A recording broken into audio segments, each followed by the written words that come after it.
Good afternoon, everybody. I'm going to go over the replacement of the CalAmp 9900 module for the Aris to Course switchover that we have going. Anyway, this is NPM Communications. My name is John Porter, and this is what we got going. First of all, we'll log in, look at a device history. We're using this one as a demo device. It's a demo device 10342. And what we have already, we've already done the configuration request via the send commands and the acknowledgement. Typically that takes about 30 seconds for a round turn to come back through the history page, and you'll end up with a report like this where you'll see the request for configuration report, and there'll be a group of data that comes in right behind it saying status of the machine. What else we have is we have our replacement module will be in this form. It'll be labeled as such. In this one it's a same device, same module, and you'll find in your site that you'll be replacing the module is on board in the same configuration. The only difference is you'll be swapping out the old one, putting in the new one, keeping the SIM module, which is this little device right here. It will stay with the device. Foremost thing you want to do is power down the unit.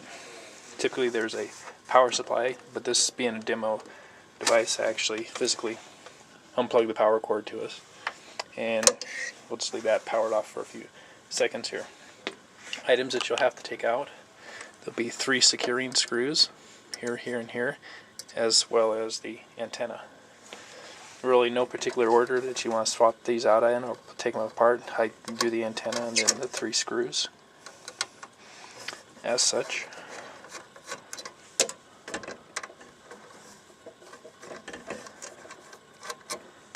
And 3 of them. Pretty straightforward. Just kind of looks like it goes like it is.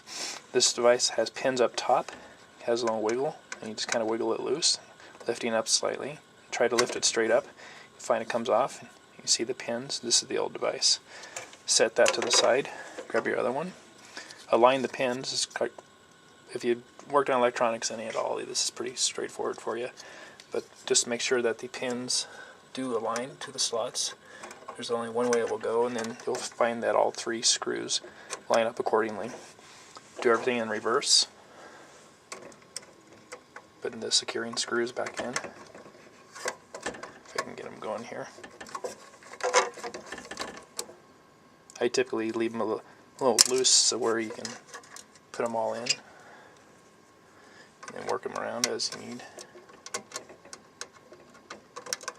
Doing this out in the field, you might want to have a magnetic screwdriver, maybe make it a little bit easier. And third one, take your antenna, hook it back up. And lastly but leastly, we want to take the SIM module. It stays with the device, same as it looks like. The little door slides to the side, this flips up, and then it slides out of a slot. Take this guy, and it'll be the alignment will go the same way in reverse. The little slot it falls into, the little door goes down flush, lock it in position. There you go, you're ready to go. Check here, everything's secure, and we'll fire this guy back up.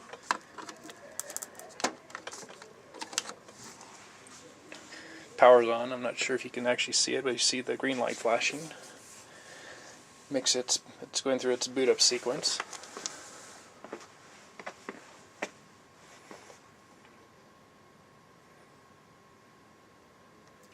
Takes about another 15 seconds. You'll see the red light will go through a series of strobes. That means that it's returning registration data back.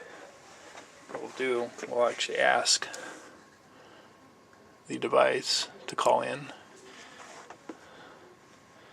This call in happens during the boot up sequence.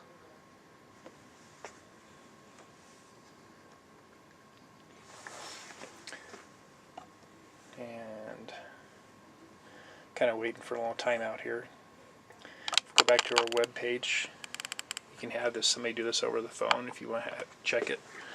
But you can go to your send commands page, bring up the menu, ask it to do a registration configuration data, send now, send the command, it'll fire that off. And then you just do a refresh on the history. And you can see now it's toggled out and it asks to talk to the device in the field. It'll happen, it'll take about 15-20 seconds typically for the round turn data to go over the airwaves and come back to the device. And when it comes full cycle, it'll be indicated by a couple flashes of the red LED there.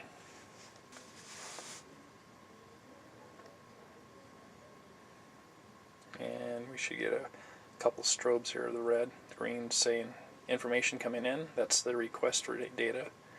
And then now the red's coming back out. That's now it's sending data back out. I think it's 5 strobes, 3 to 5 strobes of the red. And if we go back to our web page here, all we'll do, we'll just do a simple refresh. And it should have got the data came back through. So here we go. That's pretty well everything in a nutshell. Took about 15 minutes full cycle for the swap out. It's all back online, ready to go, and that's it. Got any questions, give us a yell. Thanks a lot.